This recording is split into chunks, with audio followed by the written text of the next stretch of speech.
Bom, estamos desenvolvendo a série Desenvolvendo Intimidade com Deus. O título de hoje é Adquirindo Experiência com Deus. E a passagem é Filipenses, capítulo 4, versículos de 6 a 13.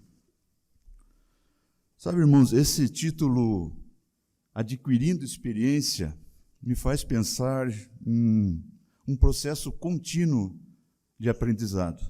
Adquirindo experiência. Ele não está se falando no passado, eu adquiri experiência. Ele não está falando do presente, eu adquiro experiência. E ele nem está falando do futuro, que eu adquirirei experiência. Mas ele está falando no gerúndio, adquirindo, conquistando, adicionando. Sabe, me parece um ato permanente de crescimento material, espiritual e sentimental. E proporcional ou não, isso eu vou citar mais na frente, ao nosso tempo de vida. Nós adquirimos experiência proporcionalmente ao nosso tempo de vida, ao nosso tempo de convivência com os nossos familiares, ao nosso tempo de experiência profissional e, acima de tudo, o nosso tempo de experiência como cristão. E eu vejo dois grupos como exemplos nessa temática de adquirindo experiência. Esses dois grupos recebem o mesmo conteúdo, a mesma motivação, os mesmos palestrantes, mas têm atitudes diferentes. Vou começar citando o exemplo na parte profissional. Esses dois grupos estão participando de mestrado, de doutorado, MBA, cursos intensivos, congressos, seminários, estão utilizando o melhor para a sua capacitação profissional. Esses dois mesmos grupos estão na parte de capacitação familiar, e eu estou vendo eles participando de retiros de casais, de palestras motivacionais, de Eternamente Juntos, de criação de filhos, Dia dos Pais, Dias das Mães. Excelente. Estão usando instrumentos importantes, sabe para quê? Para fortalecer o seu relacionamento de casal e de família. Esses mesmos dois grupos estão se capacitando espiritualmente. E eu posso ver esses mesmos grupos participando de grupos de casa, aulas de crescimento espiritual, vários cultos, várias mensagens inspiradoras, vários congressos edificantes, vários retiros espirituais que são marcantes na vida deles, ano após ano. E eles estão também usufruindo dessas ferramentas importantíssimas para o nosso crescimento espiritual. Dois grupos. Mas sabe qual é a diferença desses dois grupos, irmãos? O primeiro grupo recebe a mesma motivação e a mesma informação que o outro. Só que absorvem a informação, somente isso. E a experiência, para se ter experiência, tem que ser vivida, tem que ser enfrentada, tem que ser praticada, tem que ser realizada, tem que ser experimentada. Infelizmente, esse primeiro grupo não pratica, não realiza. Não experimentam para terem experiências que transformam, experiências que amadurecem, experiências que testificam o poder de Deus. Vou citar alguns exemplos desse primeiro grupo. Na área profissional, este grupo sempre está em congressos, em seminários, sempre estão. Mas o real motivo deles é a informação. É serem vistos para fazer uma rede de relacionamentos. Geralmente não gostam do que fazem, mas gostam do que ganham por mês. Vão a esses lugares, não vão com a experiência de absorver e ter experiência profissional. Sabe? Entra por aqui, sai por aqui. É o evento em si, a parte social que interessa. Vocês já ouviram falar que o corpo está, mas o espírito está longe. Não é verdade? E esses são experientes especialistas do Google. Um dia desses, um amigo meu disse, cara, eu estou tendo um curso sobre cavernas. Interessante, quase você não vê falar, né? Mas só que o meu professor, no especialista, tem 2 problemas. Ele nunca entrou em caverna e ele tem medo de ambiente fechado. Que experiência você pode ter de uma pessoa que quer te aconselhar a ser casado e nunca foi casado? Que tipo de experiência você quer ter com alguém que quer te instruir para criar filhos e nunca teve filhos? E na área familiar, esse primeiro grupo, que não consegue compartilhar sentimentos, eles podem participar de Eternamente Juntos, retiro de casais, enfim, todos esses encontros, eles vão vir, eles vão participar, mas eles não vão mudar. As informações que eram para um tema de família, esse grupo vai dizer, só se for para a família do Mauro, para mim não precisa. Esse tema de relacionamento com filhos, ele vai dizer, não, para mim não serve, porque eu não tenho conflito com meus filhos. Eles têm 2, 3 anos de idade, o que eu faço eles pedem, eles nunca vão discutir comigo. E relacionamento entre homem e mulher? Na visão dele, é mais barato ficar com a esposa do que se separar, porque sai mais caro a separação. E é verdade, irmãos. Por favor, não mexam na zona de conforto desse grupo. E aí você vai ver a vida dessas pessoas, a vida familiar, e esse é o contexto, você vai reparar que são um grupo de pessoas desconhecidas que vivem sobre o mesmo teto. E na área espiritual, irmãos, esse primeiro grupo até se envolve com as atividades da igreja, mas não conseguem compreender a alegria da comunhão entre os membros da igreja. As mensagens que impactavam antes não impactam mais. O sacrifício de Jesus na cruz já não incomoda mais. São vidas construídas, vidas vividas numa atmosfera da didática, sem compromisso de realização. Muita, mas muita informação, pouca realização e quase nenhum sentimento. Pesado, né?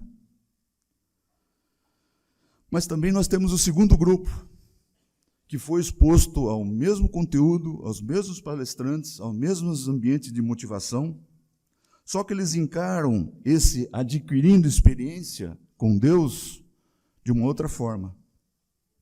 Eles encaram como um ato contínuo e permanente de crescimento, de amadurecimento, de comprometimento e de muita fé.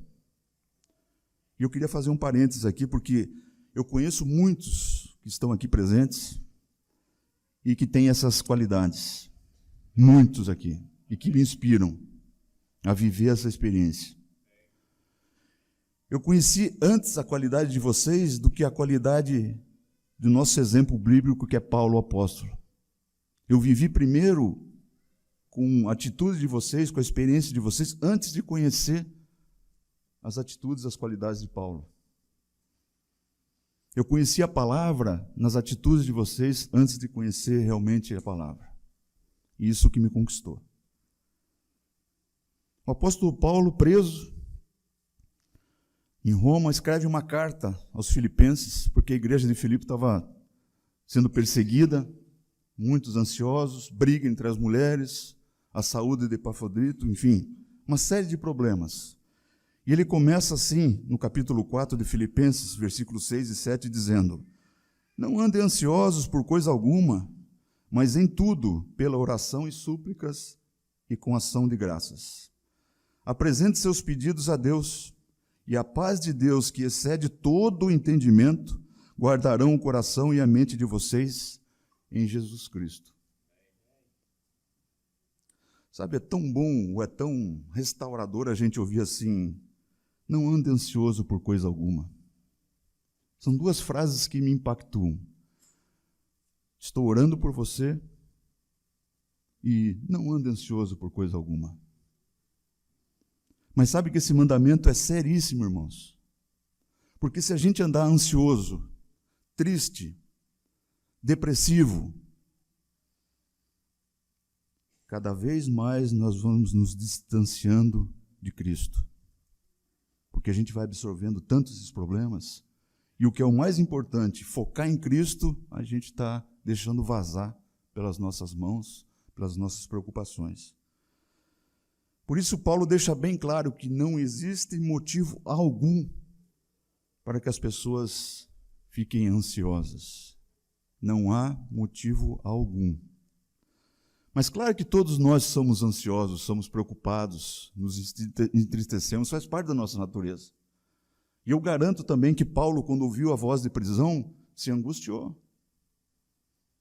Mas sabe qual é a diferença, qual é o segredo, qual é a atitude que tem que ser feita? É o tempo que a gente leva quando recebe o impacto de recorrer em orações e súplicas e ação de graças.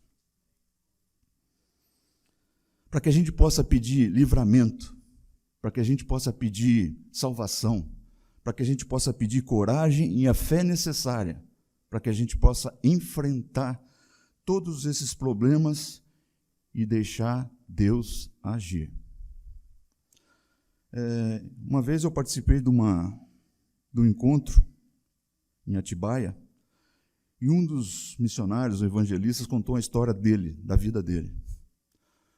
Domingo à tarde, almoçaram, possivelmente vieram ir no culto de manhã, e foram almoçar, foram em 2 carros, a família se dividiu, família grande, e foram resolver fazer um passeio. Um carro um pouco mais na frente, com a família, e um carro atrás com a mesma família, indo.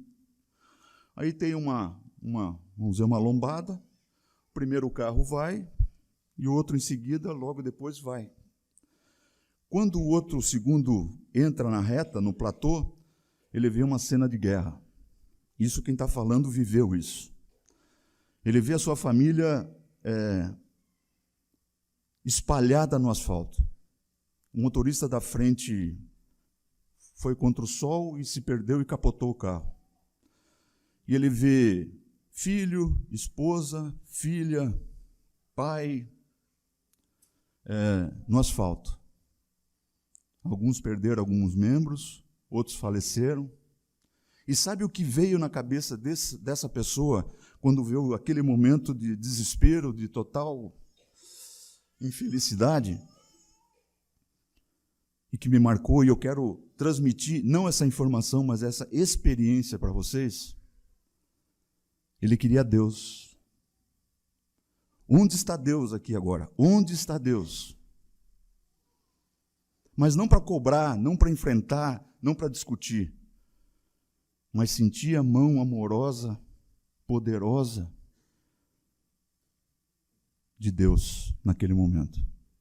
Quantos de nós teríamos essa reação de, num momento difícil, de perda, de saúde, seja o que for na sua vida, você imediatamente, na hora que recebe o impacto, procura Deus? Às vezes a gente passa semanas, meses, anos tristes, depressivos, agoniados, tristes, e não nos rendemos em oração, nem súplicas e com ação de graças. Não apresentamos nossos pedidos somente a Deus através de Cristo, mas sabemos que a oração é uma forma de comunhão com Deus. Que através da oração é que nós nos aperfeiçoamos no nosso relacionamento com Deus, desenvolvendo intimidade com Deus. Eu li essa semana e fiz questão de colocar nessa mensagem que o hábito de falar com Deus muda nosso hábito de falar com as pessoas. A intimidade com Deus que nós temos muda o nosso posicionamento. Porque, irmãos, que coisa terrível perder essa intimidade com Deus. Que coisa terrível isso. Continuando no capítulo 4, versículo 8 e 9, Paulo continua dizendo: finalmente, irmãos, tudo que for verdadeiro, tudo que for nobre, tudo que for correto, tudo que for puro, tudo que for amável, tudo que for de boa fama, se houver algo de excelente ou digno de louvor, pense nessas coisas. Ponham em prática tudo o que vocês aprenderam, ouviram e viram em mim, e Deus da paz estará com vocês. Que sabedoria, né? Só inspirado por Deus mesmo. Preso e nessa condição de poder levar uma palavra de experiência. É um convite de Paulo para praticarmos o que aprendemos, o que ouvimos, o que lemos, o que vimos, para que a gente possa só reter o que é bom, o que é do alto, o que é de glória. Sabe, renovar os nossos sentimentos, as nossas práticas de vida, irmãos. Precisamos entender e discernir o que vem do alto, o que vem do Espírito. E logo nós, cristãos, temos que ter a nossa mente como oficina de Deus, não oficina do inimigo. As mentes dos cristãos têm que ser uma oficina de Deus. E terminando o capítulo 4, nos versículos 10 e 13, Paulo fala o seguinte: alegro-me grandemente no Senhor, porque finalmente vocês renovaram o seu interesse por mim. De fato, vocês já se interessaram, mas não tinham oportunidade de demonstrá-lo. Não estou dizendo isso porque esteja necessitado, pois aprendi a adaptar-me a toda e qualquer circunstância. Sei que é passar necessidade e sei o que é ter fartura. Aprendi o segredo de viver contente em toda e qualquer situação, seja bem alimentado ou seja com fome. Tendo muito ou passando necessidade, tudo posso naquele que me fortalece. Nem todos temos a capacidade de passarmos por certas experiências, nem todos. Contudo, o cristão que se vê nessa condição, nessa circunstância, ele é capaz de suportá-la. Só que para a gente poder passar por essa circunstância adversa, a gente deve admitir a nós mesmos que a gente é tão fraco, tão incapaz. Paulo, com toda a sua experiência, com toda a sabedoria, sabia viver na fartura e na escassez. Sabe por quê? Porque nas duas situações ele sabe que Deus iria lhe dar a resposta.